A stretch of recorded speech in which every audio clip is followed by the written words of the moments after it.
नमस्कार। UGC net की दुनिया में जहां कंपटीशन बहुत ज्यादा है, वहां सफलता के लिए एक बिल्कुल साफ सुथरा रोड मैप होना ही चाहिए।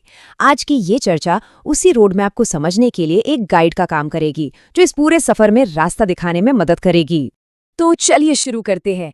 अक्सर जब हम तैयारी की शुरुआत करते हैं तो उम्मीद होती है कि रास्ता एकदम सीधा होगा, एक प्रेडिक्टेबल लाइन। लेकिन असलियत तो कुछ ऐसी दिखती है, एक घुमावदार टेढ़ा मेढ़ा सफर जहां उतार चढ़ाव भी है, शंकाएं भी हैं और बीच बीच में सफलता के छोटे छोटे पल भी आते हैं।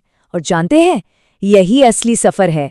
इसी रास्ते पर सीखना होता है, अभ्यास करना होता है और आखिर में मंजिल तक पहुंचना होता है।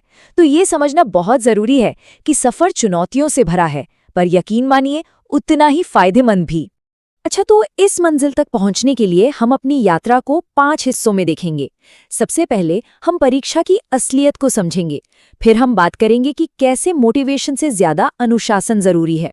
इसके बाद एक मजबूत 3 स्टेप वाला सक्सेस प्लान बनाएंगे, स्मार्ट स्टडी के तरीकों पर गौर करेंगे और आखिर में ये समझेंगे कि इस पूरी प्रक्रिया को बोझ की तरह नहीं, बल्कि एक अनुभव के रूप में कैसे जिया जाए। तो चलिए पहले पड़ाव से शुरू करते हैं, परीक्षा की हकीकत। देखिए, किसी भी लड़ाई को जीतने से पहले उसके मैदान को समझना बहुत जरूरी होता है।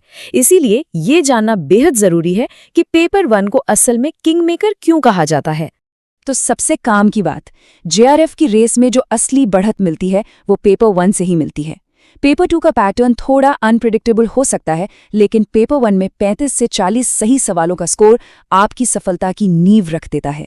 ये सिर्फ एक पेपर नहीं है, यह आपकी सफलता का सबसे बड़ा, सबसे जरूरी हिस्सा है। ठीक है, अब जब ये पता चल गया है कि क्या जरूरी है, तो सवाल आता है कैसे इसे हासिल किया जाए। तो हमारा अगला हिस्सा इसी मानसिक नींव पर है, जो इस लंबी तैयारी में लगातार कोशिश करते रहने के लिए जरूरी है। ये एक बहुत ही पावरफुल आइडिया है कि अनुशासन मोटिवेशन से कहीं ज्यादा मजबूत होता है। सोचिए जरा, मोटिवेशन क्या है? ये बाहर से आता है, किसी का रिजल्ट देख लिया, कोई वीडियो देख लिया, जोश आ गया। लेकिन अनुशासन वो अंदर से आता है। वो एक कमिटमेंट है जो तब भी काम आता है जब मोटिवेशन खत्म हो चुका होता है। ये स्लाइड दोनों के फर्क को बहुत अच्छे से दिखाती है। मोटिवेशन बाईं ओर की लहर जैसा है, कभी ऊपर कभी नीचे, हमेशा बदलता रहता है। और अनुशासन वो दाईं ओर के उस मजबूत खंभे की तरह है, जो हर हाल में, हर उतार चढ़ाव में टिका रहता है और आपको बुरे दौर से भी बाहर निकाल लाता है, चाहे दिन अच्छा हो या बुरा। देखिए, एक लक्ष्य बिना किसी डेडलाइन के सिर्फ एक सपना होता है, एक ख्याल। इसे सिर्फ एक ख्याल मत बनने दीजिए। एक ठोस पक्की तारीख तय करना बहुत जरूरी है, चाहे वो जून का अटेम्प्ट हो या दिसंबर का। यही डेडलाइन एक इच्छा को एक असली लक्ष्य में बदलती है। तो सही माइंडसेट और एक तय लक्ष्य के साथ अब आते हैं असली प्लान पर। यह है तैयारी के लिए एक बहुत ही आसान 3 स्टेप वाला सक्सेस प्लान। इस इतनी बड़ी तैयारी को हम 3 आसान हिस्सों में बांट सकते हैं। पहला, नींव रखना, जिसमें सिलेबस और पैटर्न को समझना शामिल है। दूसरा, उस नींव पर बिल्डिंग बनाना, यानी कॉन्सेप्ट्स को सीखना और अपने नोट्स तैयार करना। और तीसरा, फाइनल टच देना या कहिए पॉलिश करना, जिसमें रिवीजन और मॉक टेस्ट आते हैं। पहला स्टेप यानी नींव एक बहुत ही सिंपल काम से शुरू होता है। सिलेबस का एक प्रिंटआउट लीजिए और उसे अपनी स्टडी टेबल के सामने चिपका दीजिए। यकीन मानिए, ये पहला और सबसे जरूरी कदम है। जब सिलेबस हर वक्त सामने होगा तो करंट अफेयर्स पढ़ते हुए भी उससे जुड़े टॉपिक तुरंत नजर आने लगेंगे। दूसरे स्टेप में कॉन्सेप्ट्स पर काम करना है। इसके लिए कम लेकिन अच्छी क्वालिटी के सोर्सेस चुनना बहुत जरूरी है। और सबसे जरूरी बात, खुद के नोट्स बनाना।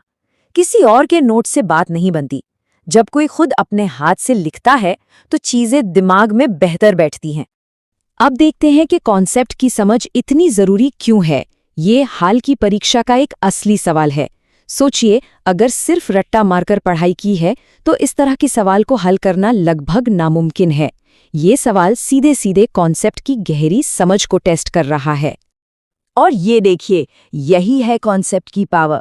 अल्बेडो का सीधा मतलब है रिफ्लेक्शन। जो सतह जितनी गहरी होगी, डार्क होगी, वो उतनी ही कम रोशनी रिफ्लेक्ट करेगी, यानी उसका अल्बेडो उतना ही कम होगा। और जो सतह जितनी हल्की होगी, जैसे ताज़ी बर्फ, उसका अल्बेडो उतना ही ज्यादा होगा। अब पिछला सवाल कितना आसान लग रहा है ना? और अब आता है आखिरी स्टेप, फाइनल पॉलिश। जैसे एक हीरे को तराशा जाता है, वैसे ही यहाँ अपने ज्ञान को पक्का करना है। और इसका तरीका क्या है? खुद के बनाए नोट्स को बार बार दोहराना, 2019 से लेकर अब तक के सारे पुराने पेपर्स सॉल्व करना और फुल लेंथ मॉक टेस्ट देकर परीक्षा के माहौल में खुद को ढालना। अच्छा, तो अब जब एक प्लान हमारे सामने है, तो अगले हिस्से पर चलते हैं। यहाँ हम ये देखेंगे कि जो मेहनत की जा रही है, उसका सबसे ज्यादा फायदा कैसे उठाया जाए। मतलब हार्ड वर्क नहीं, स्मार्ट वर्क कैसे किया जाए। ये है 80-20 का नियम, जिसे पैरेटो प्रिंसिपल भी कहते हैं। इसका सीधा सा मतलब है कि अक्सर सिलेबस के सिर्फ 20% हिस्से से ही परीक्षा के 80% सवाल बनते हैं। तो सफलता की असली चाबी उन सबसे जरूरी 20% टॉपिक्स को पहचानने में है। एक और बहुत गहरी बात, सिलेबस सिर्फ एक स्टार्टिंग पॉइंट है, वो कोई बाउंड्री नहीं है।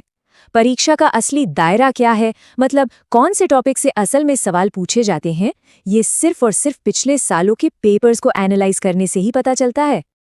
देखिए, हर साल कुछ ऐसे टॉपिक्स होते हैं जिनसे सवाल आते ही आते हैं, जैसे लॉजिकल रीजनिंग में फैलेसीज या रिसर्च के टाइप्स। इन पर अपनी पकड़ मजबूत करना बहुत जरूरी है। परीक्षा में हमेशा 1-2 सवाल बहुत ही अजीब से होते हैं, उन्हें एग्जामिनर ईगो वाले सवाल कहते हैं। उनसे घबराने की कोई जरूरत नहीं है। अपना ध्यान बाकी 95% पेपर पर लगाना है और अपनी तैयारी पर भरोसा रखना है। और अब हम अपने आखिरी पड़ाव पर हैं। रणनीति और तकनीक के बाद ये हिस्सा सबसे ज्यादा जरूरी है। ये हमारी मानसिकता के बारे में है कि कैसे रिजल्ट के दबाव से ध्यान हटाकर तैयारी की इस प्रक्रिया के मूल्य पर फोकस किया जाए। इस बात को हमेशा याद रखना चाहिए, जब ये यात्रा खत्म होती है तो ये सीखने की प्रक्रिया, ये मेहनत ही सबसे ज्यादा याद रहती है। इसीलिए इसे बोझ नहीं समझना चाहिए। इस मेहनत में हर दिन की छोटी छोटी जीतों में खुशी खोजना बहुत जरूरी है। तो अब जब एक साफ सुथरा रोड मैप सामने है, सवाल ये उठता है कि इस सफर को शुरू करने के लिए आज, अभी वो सबसे पहला कदम क्या हो सकता है जिसे उठाया जा सकता है। इस पे जरूर सोचिएगा।